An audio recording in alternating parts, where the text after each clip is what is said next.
Story bugs.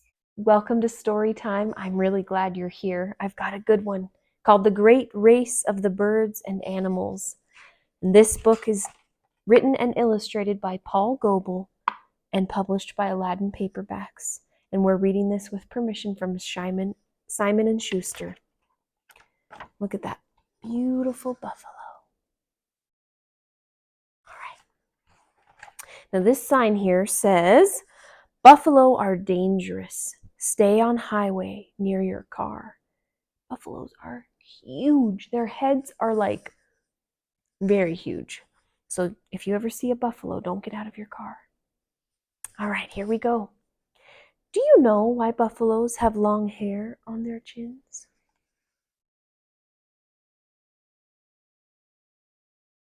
Let's figure it out. Long ago, when the world was still quite new, buffaloes used to eat people. It's true. The hair on their chins is the hair of the people they used to eat. Yeah, it's terrible to think about those times.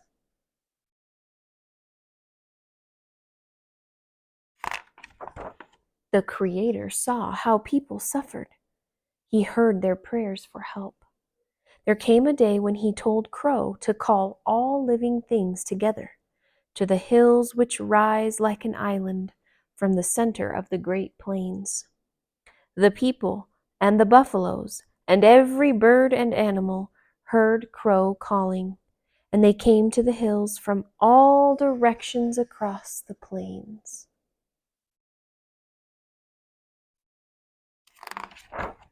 The Creator stood on the highest hilltop and spoke to them all. "Toke, is it right that buffaloes eat people, or should people eat buffaloes instead? All you tribes of four-leggeds and wingeds will decide. There will be a race around these hills. If the buffaloes win the race, they will still eat people. But if the people win the race, they will eat the buffaloes and all four-leggeds instead. Get ready. Choose your fastest runners. Join the side you want to win." Which side would you join? Humans or the buffaloes? The people chose a young man. He had never lost a race. Even the buffaloes knew he would be hard to beat. But they had a young cow run for them. She was everyone's favorite, and they were sure she would win. The animals joined with the buffaloes because they have four legs. The birds sided with people because they have two legs as we do. Each tribe chose its fastest runner. Suddenly, Wolf and Coyote raised their heads and howled, "Ow!" The runners sped away with a thunder of feet and a great wind of flying birds.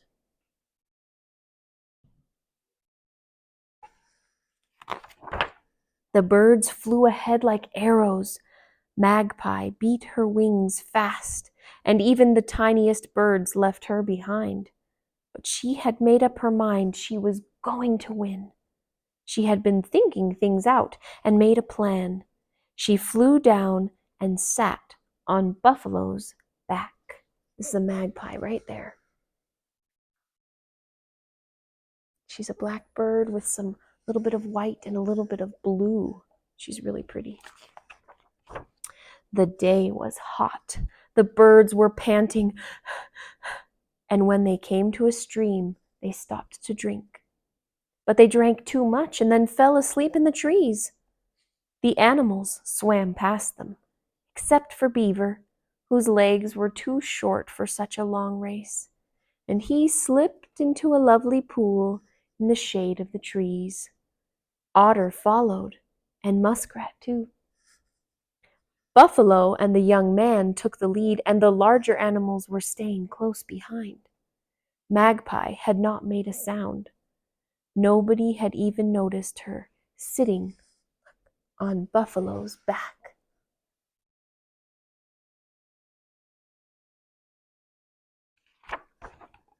Jack Rabbit was hopping along well until he saw Coyote trotting up behind him. He was so frightened that he fled out onto the plains. He's still there, always wondering who's behind him. Nobody remembers how long they raced around the hills. It was several days. Tired runners dropped out all along the way. Prairie Dog wasted his energy chattering at Hawk. Rattlesnake ate Toad and then curled up to sleep. Mouse vanished down a hole when Bear almost stepped on her. Mole and Gopher tunneled along underground, and they still think the race is on.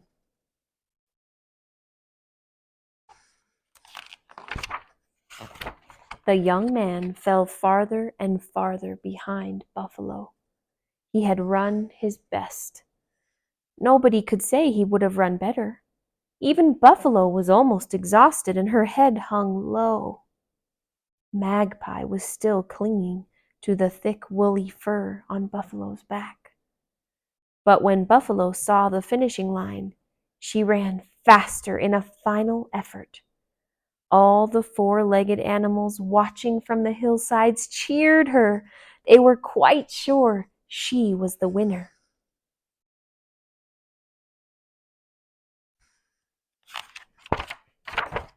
Suddenly, Magpie flew up from Buffalo's back. Everyone had forgotten about her. She was feeling good and not tired at all. Magpie flew up towards the sun, and then she swooped down, squawking and squawking, and crossed the finish line just in front of Buffalo. A great shout of people and birds filled the air.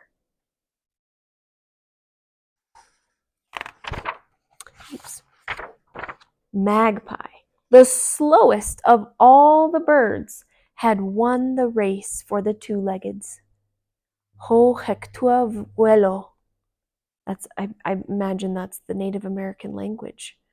The chiefs of the Buffalo Nation told the people, "That was a fair race. Now we are under your power. You will eat us." Well, those buffaloes were being a good sport.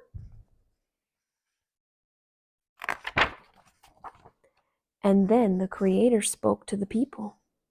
Use your power wisely. Look after all things that I have made, even the smallest of them. They are all your relatives. Make yourselves worthy of them and give thanks always. After that, the people were shown how to make bows and arrows, and they were given horses. They hunted the buffaloes when they needed meat.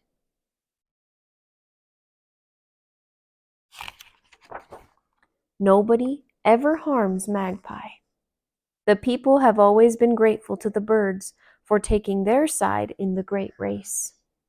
They honor them when they wear their beautiful feathers. We can all be a little like the birds. They leave the earth with wings, and we can also leave the world by letting our thoughts rise as high as the birds fly.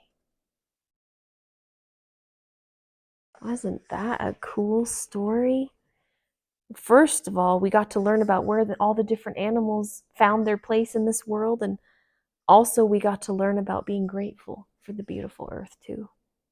Thank you guys for reading with us. I hope you'll come back another time, and we'll see you again.